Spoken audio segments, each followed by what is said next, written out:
kalian mendengar tentang Sriwijaya? Kerajaan ini bukan hanya sekadar nama dalam buku sejarah, tetapi juga pernah menjadi pusat perdagangan dan penyebaran agama Buddha di Asia Tenggara. Dengan armada lautnya yang kuat, Sriwijaya menjalin hubungan dengan berbagai kerajaan besar di dunia. Nah, dalam video ini kita akan mengupas sejarah, kejayaan, serta penyebab kemunduran kerajaan Sriwijaya.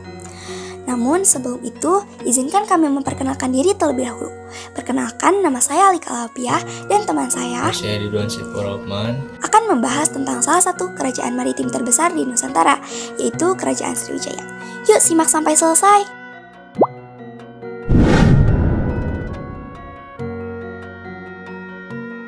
Teman-teman, kalian tahu nggak? Kerajaan Sriwijaya adalah kerajaan maritim yang diperkirakan berdiri pada tahun 683 Masehi di tepi Sungai Musi, tepatnya di Palembang, Sumatera Selatan.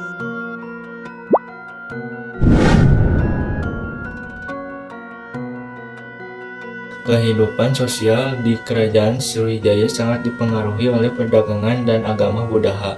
Masyarakatnya terdiri dari kaum bangsawan, pedagang, pendeta, Buddha, dan rakyat biasa.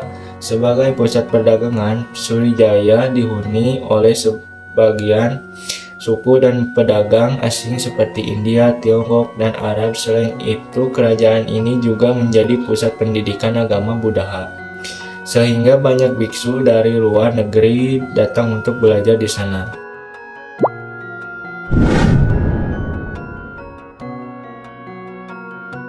Kehidupan ekonomi Kerajaan Sriwijaya sangat bergantung pada perdagangan maritim karena letaknya yang strategis di jalur perdagangan antara India dan Tiongkok. Sriwijaya menguasai Selat Malaka dan memungut pajak dari kapal-kapal yang melintas. Selain perdagangan, ekonomi juga didukung oleh pertanian, perikanan, dan produksi barang seperti emas serta rempah-rempah yang menjadi komoditas utama perdagangan.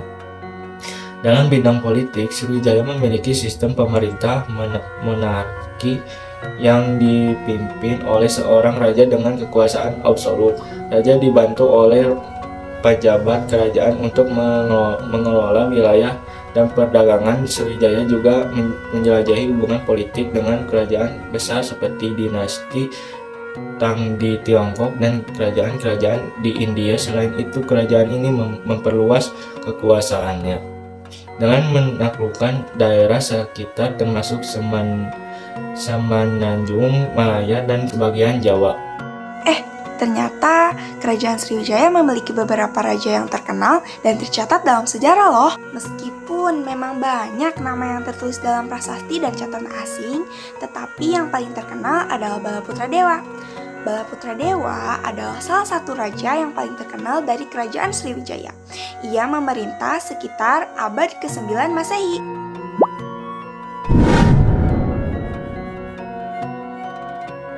Balaputra Dewa adalah raja terkenal dari kerajaan Sriwijaya yang memerintah sekitar abad ke-9 Masehi. Ia dikenal sebagai penguasa yang membawa Sriwijaya mencapai kejayaan sebagai kerajaan maritim yang kuat di Asia Tenggara dan pusat pembelajaran agama Buddha. Keberadaan Balaputra Dewa tercatat dalam prasasti Nalanda di India yang menyebutkan bahwa ia adalah Raja Sriwijaya dan keturunan Sailendra. Prasasti ini juga menyebutkan bahwa Balaputra Dewa membangun biara untuk para biksu dari Sriwijaya. Setelah masa Balaputra Dewa, Sriwijaya masih bertahan sebagai kerajaan besar, tetapi mengalami tantangan dari kerajaan-kerajaan lain, termasuk serangan dari kerajaan Chola di India Selatan pada abad ke-11. Balaputra Dewa dikenal sebagai raja yang membawa Sriwijaya ke puncak kejayaannya.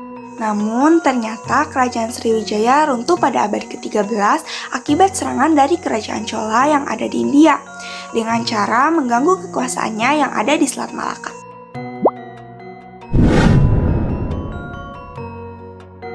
Selain itu, kerajaan internal mengalami kelemahan akibat konflik politik dan perebutan kekuasaan. Faktor lain yang turut mempercepat keruntuhannya adalah serangan dari kerajaan Majapahit yang semakin kuat, serta perubahan jalur perdagangan yang mengurangi peran strategis Sriwijaya. Dengan semua tekanan ini, Sriwijaya akhirnya kehilangan kekuasaannya dan runtuh.